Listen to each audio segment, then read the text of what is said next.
नमस्कार दोस्तों, कैसे हैं आप सभी। उम्मीद करता हूं कि आप सब पढ़ रहे होंगे, मेहनत कर रहे होंगे। इस तरह से पढ़ते रहिए, मेहनत करते ही रहिए। मेरी ईश्वर से प्रार्थना है कि आप सबका सिलेक्शन हो। बहुत ही अच्छा सीरीज चल रही है, बहुत ही अच्छा सेगमेंट चल रहा है। क्विक रिवीजन के अंतर्गत हम लोग ने काफ़ी टॉपिकों का अच्छे से डिस्कशन किया है। The success point at the rate एक ऐसा मंच है जो उन महत्वपूर्ण टॉपिकों को, उन महत्वपूर्ण एमसीक्यू क्वेश्चन को डिस्कशन करता है, जिससे आप अपना लक्ष्य निर्धारित करके जल्द से जल्द लक्ष्य को हासिल कर सकते हैं।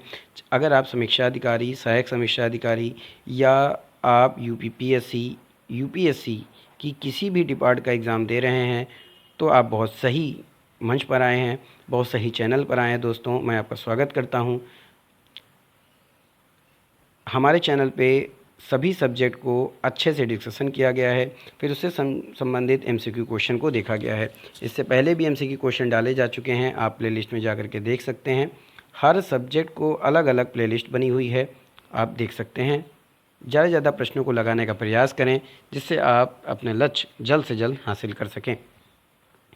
शुरू करने से पहले गुजारिश है कि वीडियो को ज़्यादा से ज़्यादा शेयर कीजिए, लाइक कीजिए। वीडियो आपको कैसी लगती है कमेंट में ज़रूर बताएं। हमारा जो आज का विषय है वो है भारतीय अर्थव्यवस्था से संबंधित कुछ महत्वपूर्ण प्रश्न। आइए देखते हैं। तो आज का पहला प्रश्न प्यारे दोस्तों, यदि भारतीय रिजर्व बैंक प्रतिभूतियों की बिक्री करता है तो निम्नलिखित में से किसकी सबसे अधिक संभावना होगी। समझ में आई दोस्तों। प्रश्न क्या है कि यदि भारतीय रिजर्व बैंक यानी जो आरबीआई है, अगर वो प्रतिभूतियों की क्या करता है, बिक्री करता है, तो उसके लिए सबसे अधिक संभावना किसकी होगी। पहला ऑप्शन है वाणिज्यिक बैंकों के पास उपलब्ध नकदी संसाधन बढ़ जाते हैं। दूसरा ऑप्शन क्या है कि वाणिज्यिक बैंकों के पास उपलब्ध नकदी जो संसाधन है वो कम हो जाते हैं। तीसरा ऑप्शन क्या है कि जो वाणिज्यिक बैंक हैं उनके नकदी संसाधन अपरिवर्तित रहते हैं। चौथा ऑप्शन क्या है कि उपर्युक्त में से कोई नहीं। पहले दोस्तों फटाफट से इसका उत्तर दीजिए। यदि भारतीय रिजर्व बैंक प्रतिभूतियों की बिक्री करता है तो किसकी सबसे अधिक संभावना होगी।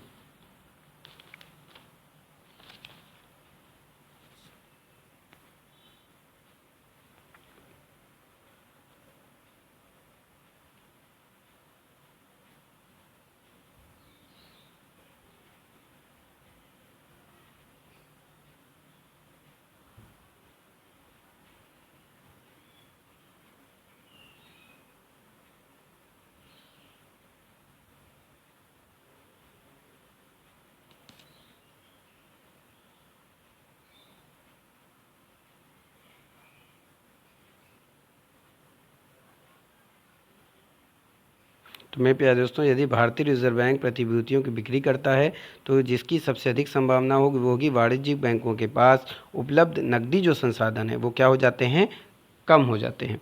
बस समझ में प्यारे दोस्तों, कम हो जाते हैं। तो ऑप्शन आपका बी राइट हो जाएगा। तो B is the right answer for this question. अगले प्रश्न की तरफ चलते हैं। अगला प्रश्न प्यारे दोस्तों कि निम्नलिखित में से कौन सी क्रांति उर्वरक से संबंधित है। बस समझ में आई। निम्नलिखित में से कौन सी क्रांति है जो उर्वरकों से संबंधित है। तो पहला ऑप्शन है रजत क्रांति, दूसरा है ग्रे क्रांति, तीसरा है स्वर्ण क्रांति और चौथा है गुलाबी क्रांति। तो निम्नलिखित में से कौन सी क्रांति उर्वरकों से संबंधित है।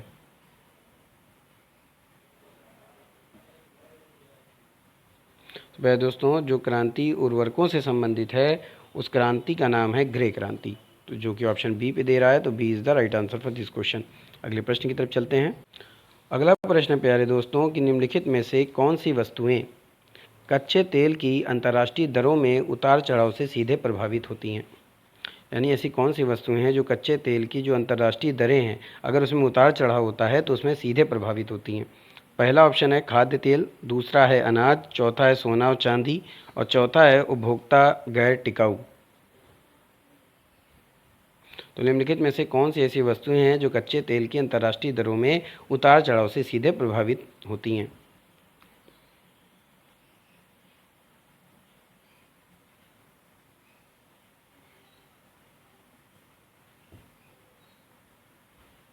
तो मेरे दोस्तों, जब किसी वस्तु यानी कच्चे तेल के अंतर्राष्ट्रीय दरों में उतार चढ़ाव होता है, बात समझ में दोस्तों, जब कौन सी ऐसी वस्तु है जो कच्चे तेल के अंतर्राष्ट्रीय दरों में उतार चढ़ाव सीधे प्रभावित होती है, तो आपको वो वस्तु बतानी है।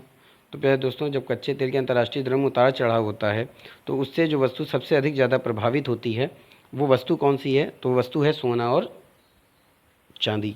तो ऑप्शन आपका सी राइट हो जाएगा। तो C is the right answer for this question. अगले प्रश्न की तरफ चलते हैं। मेरे प्यारे दोस्तों, अगला जो प्रश्न है वो है मुद्रास्फीति को नियंत्रित करने के लिए निम्नलिखित में से कौन सा उपाय भारतीय रिजर्व बैंक के द्वारा किया जा सकता है, भारत सरकार के द्वारा नहीं। यानी कि मुद्रास्फीति को अगर कंट्रोल करना है तो उसके लिए जो उपाय है वो सिर्फ भारतीय रिजर्व बैंक द्वारा किया जा सकता है, लेकिन भारत सरकार के द्वारा नहीं। पहला ऑप्शन है कि प्रगतिशील कर प्रणाली लागू करना, दूसरा है सार्वजनिक व्यय पर नियंत्रण करना, तीसरा है ऋण की राशनिंग और चौथा है सार्वजनिक क्षेत्र के मुनाफे में सुधार करना। मुद्रास्फीति को नियंत्रित करने के लिए निम्नलिखित में से कौन सा उपाय है जो आरबीआई के द्वारा किया जाता है। प्यारे दोस्तों, वो जो उपाय है ना, उसकी बात की जा रही है। तो वो उपाय है ऋण की राशनिंग। तो ऑप्शन आपका सी राइट हो जाएगा। तो C is the right answer for this question. अगले प्रश्न की तरफ चलते हैं। अगला प्रश्न प्यारे दोस्तों कि विश्व आर्थिक परिदृश्य द्वारा आयोजित एवं प्रकाशित एक सर्वेक्षण है। विश्व आर्थिक परिदृश्य किसके द्वारा आयोजित एक प्रकाशित एक सर्वेक्षण है। पहला है विश्व आर्थिक मंच, दूसरा है विश्व बैंक, तीसरा है विश्व व्यापार संगठन और चौथा है अंतर्राष्ट्रीय मुद्रा कोष।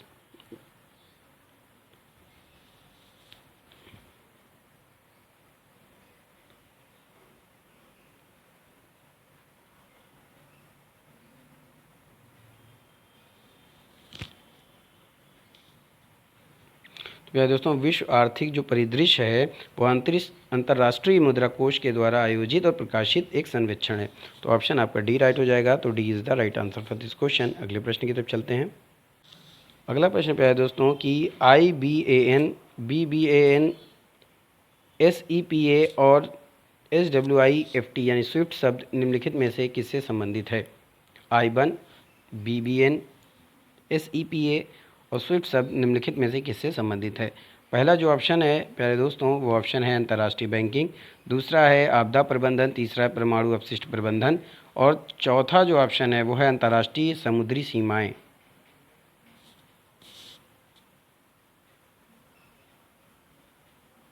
बताइए प्यारे दोस्तों, इसका सही उत्तर क्या होगा।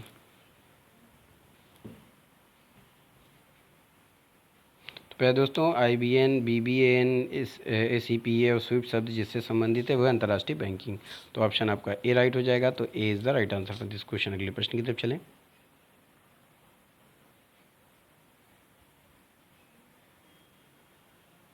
अगला प्रश्न प्यारे दोस्तों कि आवास ऋण से संबंधित शिकायतों से पीड़ित ग्राहकों के लिए सार्वजनिक शिकायत प्रणाली बनाने में निम्नलिखित में से किस समिति की महत्वपूर्ण भूमिका है। यानी आवास ऋण से संबंधित जो शिकायत हैं जो पीड़ित ग्राहकों के लिए हैं वो शिकायत प्रणाली बनाने में किस समिति की महत्वपूर्ण भूमिका है। पहला है गोपुरिया समिति, दूसरा है जिलानी समिति, तीसरा है मित्रा समिति और चौथा है रंगराजन समिति।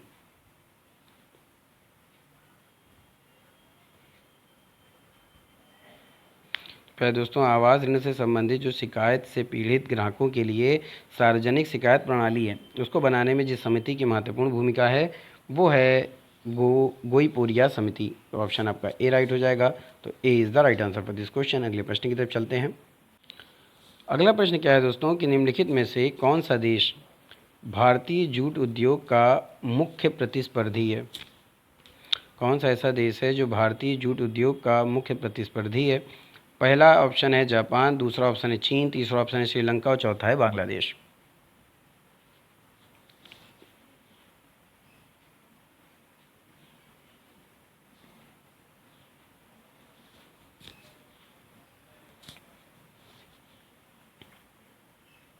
तो दोस्तों, बांग्लादेश एक ऐसा देश है जो भारतीय जूट उद्योग का प्रमुख प्रतिस्पर्धी है।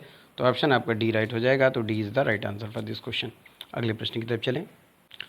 अगला प्रश्न है कि कपास उत्पादन के मामले में भारत की वर्तमान वैश्विक रैंकिंग क्या है।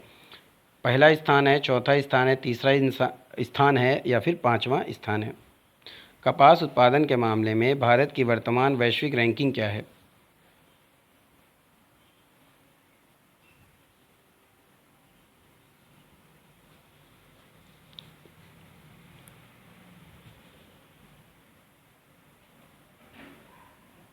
तो दोस्तों, अगर बात की जाए कपास उत्पादन के मामले में भारत की वर्तमान वैश्विक रैंकिंग, दोस्तों ये जो रैंकिंग है ये बदलती भी रहती है। है ना। इसलिए एग्ज़ाम में जाने से पहले एक बार आप क्या करेंगे, उसको चेक करेंगे और तब पढ़ के जाएंगे, क्योंकि रैंकिंग चेंज होती रहती है। हो सकता हो जिस वक्त आपका एग्ज़ाम हो उस वक्त इसका उत्तर कुछ और हो। इसलिए कपास उत्पादन के मामले में भारत की वर्तमान वैश्विक रैंकिंग क्या है, उसका पहला स्थान है। तो A is the right answer for this question. बात समझ में आई दोस्तों। जाने से पहले हर प्रोडक्ट की आप रैंकिंग जरूर पढ़ के जाइएगा, बहुत ही इंपॉर्टेंट होता है। आगे चलें। आगे प्रश्न पे है दोस्तों कि निम्नलिखित में से कौन सा एक मिश्रित उर्वरक है, CAM, यूरिया, अमोनियम सल्फेट या फिर NPK।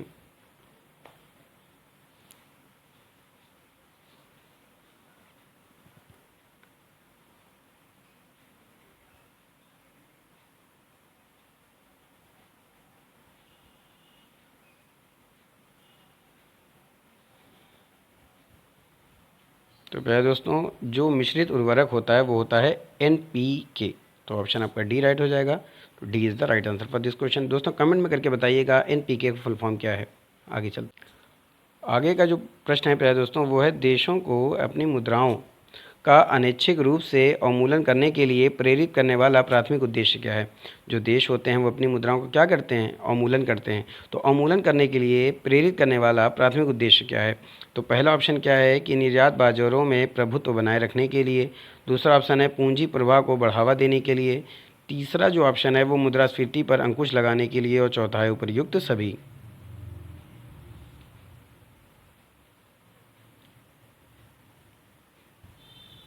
फटाफट से उत्तर दीजिए दोस्तों। वीडियो को शेयर करते रहिए, लाइक करते रहिए, कमेंट जरूर करें कि वीडियो आपको कैसी लगती है। प्यारे दोस्तों चैनल को सब्सक्राइब कीजिए, बेल आइकन ऑन कीजिए ताकि नोटिफिकेशन मिलती रहे। ज़्यादा से ज़्यादा लोगों को इस चैनल से जोड़ने का प्रयास करें।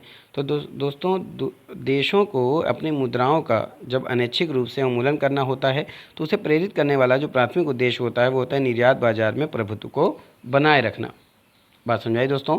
तो इसका जो ऑप्शन होगा वो ए राइट हो जाएगा। तो A is the right answer for this question. अगले प्रश्न की तरफ चलते हैं। ये रहा प्यारे दोस्तों अगला प्रश्न। निम्नलिखित में से कौन सा तरलता जाल को इंगित करता है। पहला जो ऑप्शन है वो है विस्तारवादी मौद्रिक नीति, आर्थिक विकास को प्रोत्साहित नहीं करती है। बी जो है वो खुले बाजार के संचालन के परिणाम स्वरूप ब्याज दरों में कमी आती है। तीसरा है सरकार धन की आपूर्ति को विनियमित करने के लिए मौद्रिक नीतियों की तुलना में राजकोषीय नीतियों को प्राथमिकता देती है। चौथा जो ऑप्शन है वो सरकार राजकोषीय घाटे को कम करने के लिए बड़े पैमाने पर सरकारी होल्डिंग्स का परिसमापन करती है। फटाफट से इसका उत्तर दीजिए दोस्तों।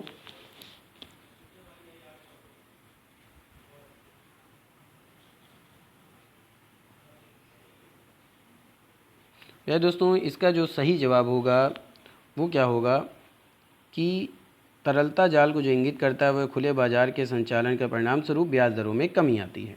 तो ऑप्शन आपका बी राइट हो जाएगा। तो B is the right answer for this question. अगले प्रश्न की तरफ चलते हैं। अगला जो प्रश्न पे है दोस्तों वो है, भारत में कौन सा राज्य नमक का सबसे बड़ा उत्पादक है। आपका पहला ऑप्शन है केरल, दूसरा आंध्र प्रदेश, तीसरा गुजरात, चौथा महाराष्ट्र।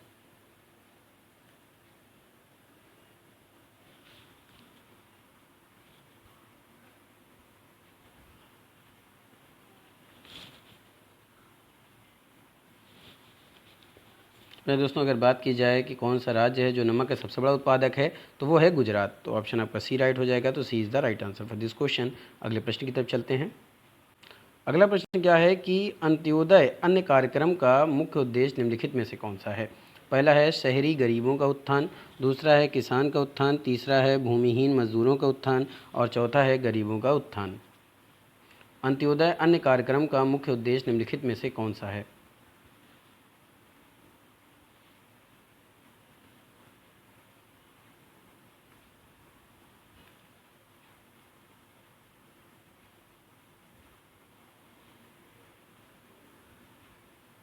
तो दोस्तों अंत्योदय अन्न कार्यक्रम का जो मुख्य उद्देश्य है उसके बारे में बात की जा रही है, उसके बारे में आपको बताना है।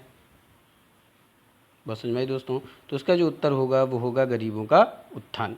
बस समझ में आई क्या होगा, गरीबों का उत्थान। तो ऑप्शन आपका डी राइट हो जाएगा। तो D is the right answer for this question.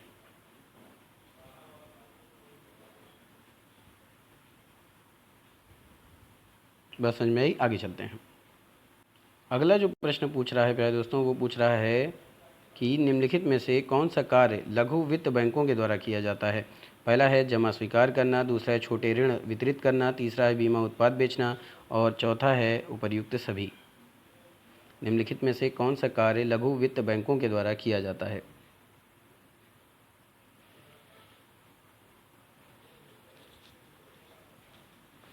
दोस्तों, लघु वित्त बैंकों के द्वारा जो काम किया जाता है वो जमा स्वीकार करना, छोटे ऋण वितरित करना, बीमा उत्पाद बेचना, तो ये सभी। तो ऑप्शन आपका डी राइट हो जाएगा। तो D is the right answer for this question. अगले प्रश्न की तरफ चलते हैं। अगला प्रश्न प्यारे दोस्तों, निम्नलिखित में से किसे प्रच्छन्न बेरोजगारी भी माना जाता है। पहला ऑप्शन है अल्प बेरोजगार, दूसरा है घर्षण बेरोजगारी, तीसरा है मौसमी बेरोजगारी और चौथा है चक्रीय बेरोजगारी। निम्नलिखित में से किसे प्रच्छन्न बेरोजगारी भी माना जाता है।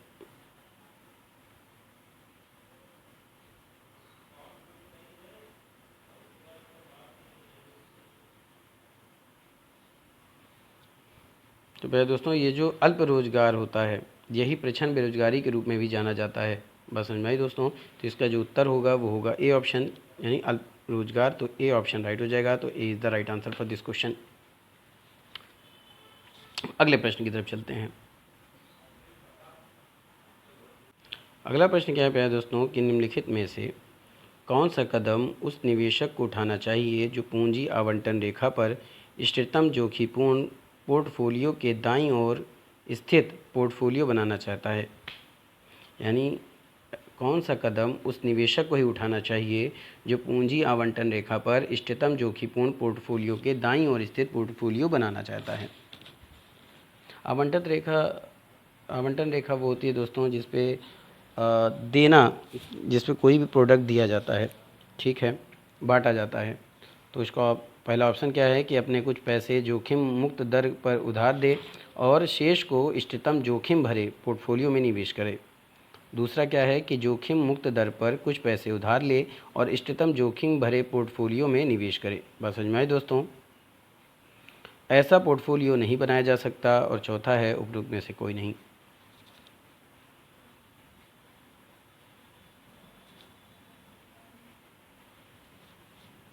तो दोस्तों, अगर बात की जाए कि निम्नलिखित में से कौन सा कदम है जो उस निवेशक को उठाना चाहिए जो पूंजी आवंटन रेखा पर इष्टतम जोखिम पूर्ण पोर्टफोलियो के दाईं ओर स्थित पोर्टफोलियो को बनाना चाहता है, तो ऐसे निवेशक को जो कदम उठाना चाहिए वो कदम क्या है कि जोखिम मुक्त दर पर कुछ पैसे उधार ले और इष्टतम जोखिम भरे पोर्टफोलियो में क्या करे, निवेश करे। तो ऑप्शन आपका बी राइट हो जाएगा। तो B is the right answer for this question. अगले प्रश्न की तरफ चलते हैं। अगला प्रश्न पे है दोस्तों कि किस अर्थव्यवस्था में बाज़ार की परिभाषा क्या है। यानी अगर अर्थव्यवस्था में हम बाज़ार की परिभाषा जाने तो क्या है।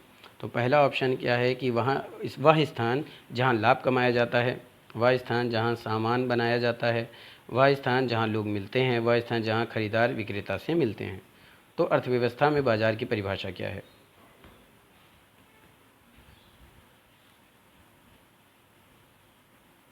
दोस्तों, किसी अर्थव्यवस्था में बाज़ार की जो परिभाषा है वो क्या कहती है कि ऐसा स्थान जहां खरीदार विक्रेता से मिलता है वही बाज़ार है। तो ऑप्शन आपका डी राइट हो जाएगा। तो D is the right answer for this question. अगले प्रश्न की तरफ चलते हैं। अगला प्रश्न क्या है प्यारे दोस्तों कि सरकार के द्वारा लगाया गया अतिरिक्त शुल्क जो ग्राहक के लिए कीमत बढ़ाता है उसे क्या कहते हैं। यानी सरकार के द्वारा जो शुल्क लगाया जाता है जो ग्राहक के लिए क्या करता है, कीमत बढ़ाता है, उसे क्या कहते हैं। सब्सिडी, कर, मुद्रास्फीति, जुर्माना।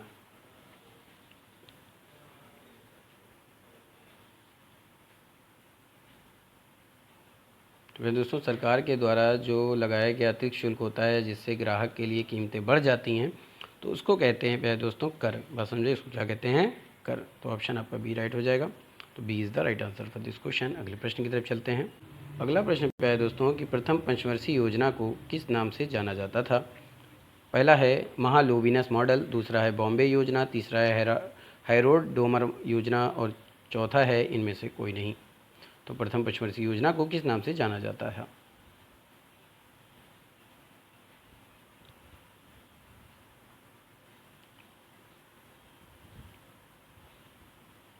तो प्यारे दोस्तों, प्रथम पंचवर्षीय योजना को जिस नाम से जाना जाता था वो है हैरोल्ड डोमर योजना। तो ऑप्शन आपका सी राइट हो जाएगा। तो C is the right answer for this question.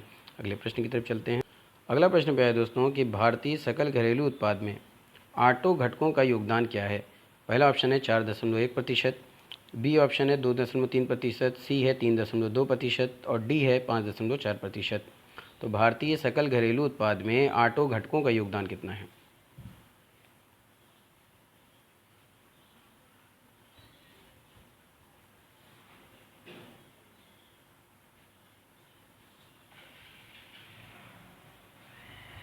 दोस्तों, भारतीय सकल घरेलू उत्पाद में 8 घटकों का जो योगदान है वो कितना है, उसकी बात की जा रही है। तो वो है 2.3%। तो ऑप्शन आपका बी राइट हो जाएगा। तो B is the right answer for this question. अगले प्रश्न की तरफ चलते हैं। अगले प्रश्न की तरफ बढ़ने से पहले अगर अभी तक आपने चैनल को सब्सक्राइब नहीं किया है तो सब्सक्राइब कर दीजिए, बेल आइकन ऑन कर दीजिए ताकि नोटिफिकेशन मिलती रहे। 1 लाइनर प्रश्नों को देखना चाहते हैं या MCQ क्वेश्चन को देखना चाहते हैं तो प्लेलिस्ट में जाकर के देख सकते हैं। हर सब्जेक्ट के हर इम्पॉर्टेंट टॉपिक को अच्छे से डिस्कशन किया गया है और फिर उससे संबंधित कुछ MCQ क्वेश्चन को देखा गया है। अगला प्रश्न क्या है दोस्तों कि भारत से इंजीनियरिंग सामान का सबसे बड़ा आयातक देश कौन सा है? पहला है USA, दूसरा है जर्मनी, तीसरा है जापान और चौथा है बांग्लादेश। तो भारत से इंजीनियरिंग सामान का सबसे बड़ा आयातक देश कौन सा है?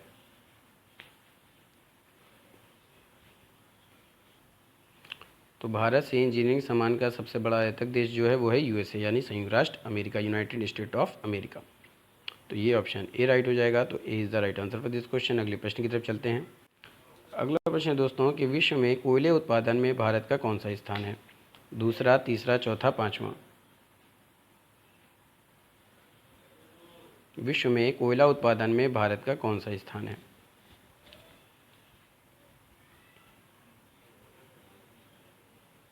तो विश्व में कोयले उत्पादन में अगर भारत के स्थान की बात करें तो दूसरा स्थान है जो कि ऑप्शन ए पे दे रहा है। तो A is the right answer for this question. अगले प्रश्न की तरफ चलते हैं। अगला प्रश्न है दोस्तों कि NHB के साथ बनाए गए किफ़ायती आवास कोष की कुल आरंभिक राशि कितनी है? 3,000 करोड़, 10,000 करोड़, 8,000 करोड़, उपरोक्त में से कोई नहीं। NHB के साथ बनाए गए किफ़ायती आवास कोष की कुल आरंभिक राशि कितनी है?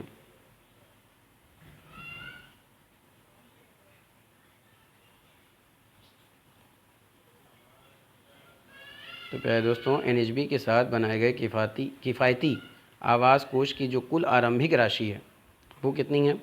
तो वो है प्यारे दोस्तों 10,000 करोड़। तो ऑप्शन आपका बी राइट हो जाएगा। B is the right answer for this question. अगले प्रश्न की तरफ चलें। अगला जो प्रश्न है वो है रियल इस्टेट विनियमन प्राधिकरण की स्थापना कौन करता है? ऑप्शन है केंद्र सरकार, राज्य सरकार, नीति आयोग, उपरोक्त में से कोई नहीं। रियल इस्टेट विनियमन प्राधिकरण की स्थापना कौन करता है? तो प्यारे दोस्तों, रियल इस्टेट विनियमन प्राधिकरण की जो स्थापना है वो कौन करता है? तो वो करता है राज्य सरकार। तो ऑप्शन आपका बी राइट हो जाएगा। तो B is the right answer for this question. तो ये था आज का शानदार महत्वपूर्ण प्रश्नों की श्रृंखला। उम्मीद करता हूँ कि आज का सेशन भी पसंद आएगा। तो ज़्यादा से ज़्यादा शेयर कीजिए, लाइक कीजिए, वीडियो आपको कैसी लगती है कमेंट में जरूर बताएं। चैनल का सपोर्ट कीजिए, सब्सक्राइब कीजिए, बेल आइकन ऑन कीजिए ताकि नोटिफिकेशन मिलती रहे। फिर मिलेंगे इसी जुनून के साथ। तब तक के लिए जय Hind, wish you all the best.